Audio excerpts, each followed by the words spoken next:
Greetings, Japan fans. In today's show, we're going to be talking about leaders and listening.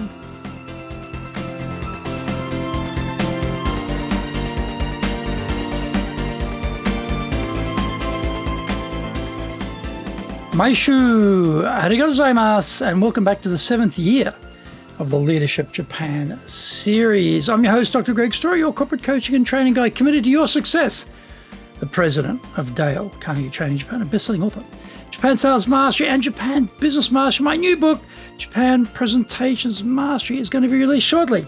We are broadcasting around the world from Minato-ku in the center of Tokyo, the leadership capital of Japan. Now, this podcast brings insights, examples, and experience about leading in Japan, and trust me, it is different here.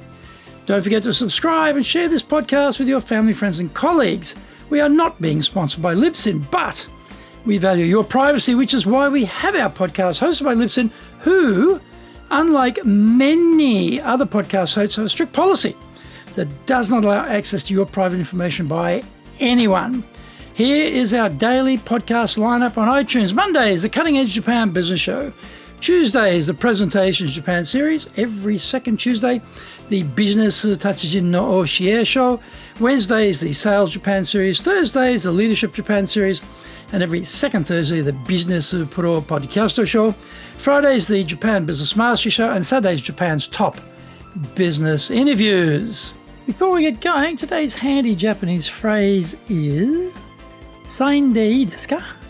Sign de ii desu ka? Often in Japan, you have to have a hanko to sign for things, but in other occasions, they will accept a handwritten signature.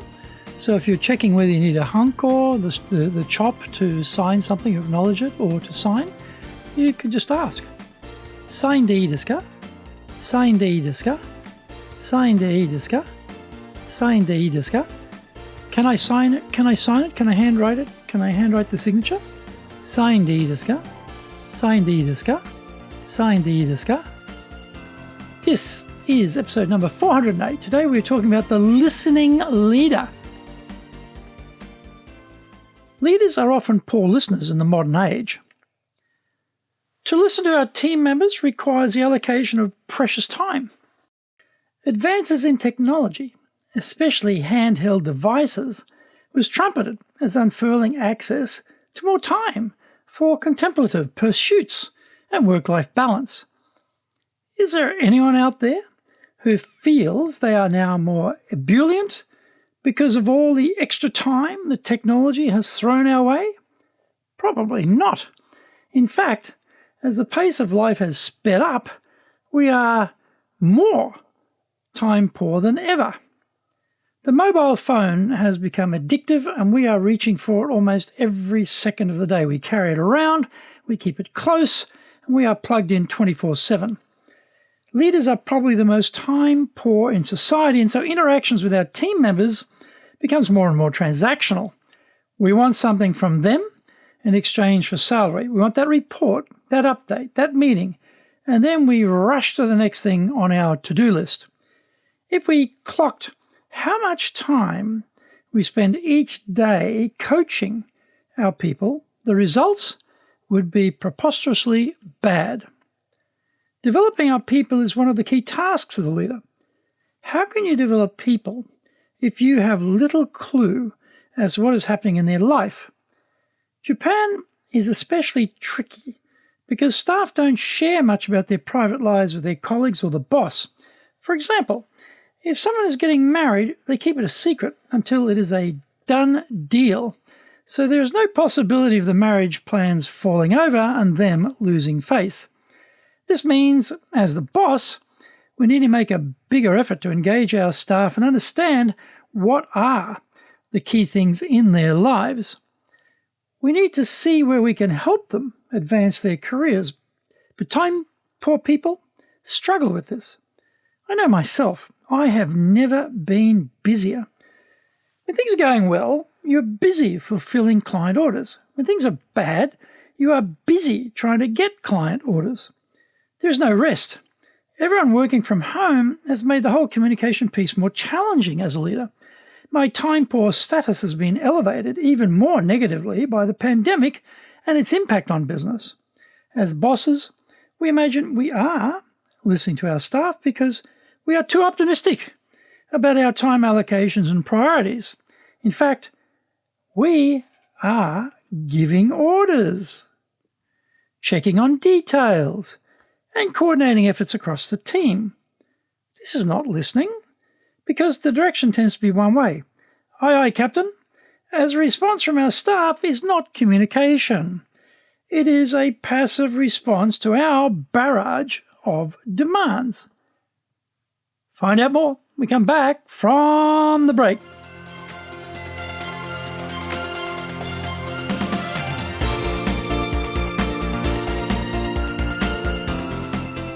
Our show today is brought to you by our public programs, but we also do custom-made in-house classes. Now, we do them in our super safe classroom, we do them live online, and we do them in Japanese, and we do them in English.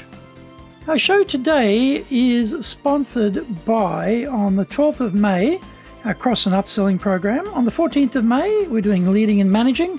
On the 18th of May, time management. 21st of May, developing subordinates. On the 28th of May, communicating with different personality styles. You can find out more about those programs on our website at enjapan.dalecarnegie.com. You can email me at greg.story@dalecarnegie.com. Get my best-selling books, Japan Sales Mastery, the Bible for Selling in Japan, and Japan Business Mastery, as well as my new book, Japan Presentations Mastery. If you like learning by watching videos, we have over 1,000 for you there on Japan Dale Carnegie TV on YouTube. We release 3 TV shows every week on YouTube. The Cutting Edge Japan Business Show, that's a premiere business show in Japan, comes out Mondays. Fridays we have Japan Business Mastery Show. Saturdays, Japan's top business interviews, where I interview leaders in Japan from SMEs all the way up to the corporate captains of industry on one topic, leading in Japan. Every second Thursday, we release the Business Pro Television Show. Don't forget, you can email me at greg.story@dalecarnegie.com.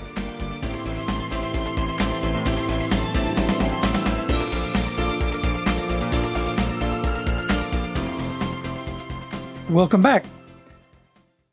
There are different levels of listening, and if we are not careful, we can get stuck down the bottom of the hierarchy at pretend or selective listening.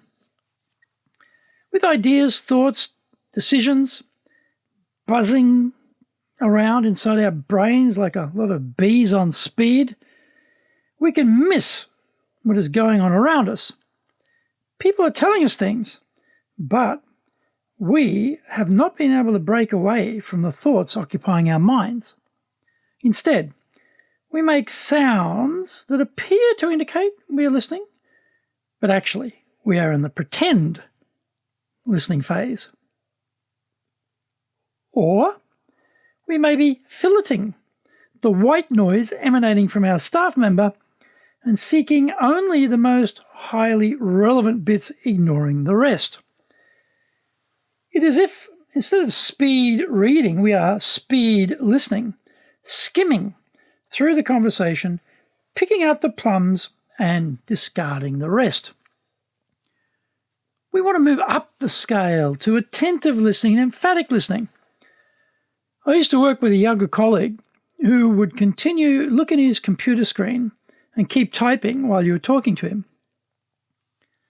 After suffering from that bizarre and unnerving experience, I made a commitment.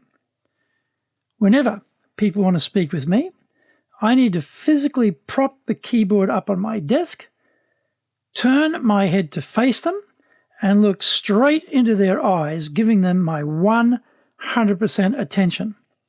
I need to be fully present for what they want to say to me and do no filtering. I need to relax and really listen to what they are saying and also think about what they are not saying. Empathetic listening is extremely difficult if you don't make the time to speak with the team members. We need to know what is going on in their life. The only way to do that is to leap off the leader rat treadmill and spend time with them. We need to take a leaf from the slow food movement. We need an equivalent slow leadership movement if we want to really hear our staff. Slow down with people to understand their perspective, their emotions, and their thinking. We are listening with our hearts, eyes, and ears to hear their needs. They are not making as many Japanese as they used to, so we will all be locked in a struggle to the death to recruit and retain staff. It is a zero-sum game. If you cannot keep the right people and your competitor can, then they can put you out of business. The boss ability to listen at the empathetic level is going to reflect the type of culture and environment where people feel they can do good work. Get this wrong, and no amount of tech will rescue you.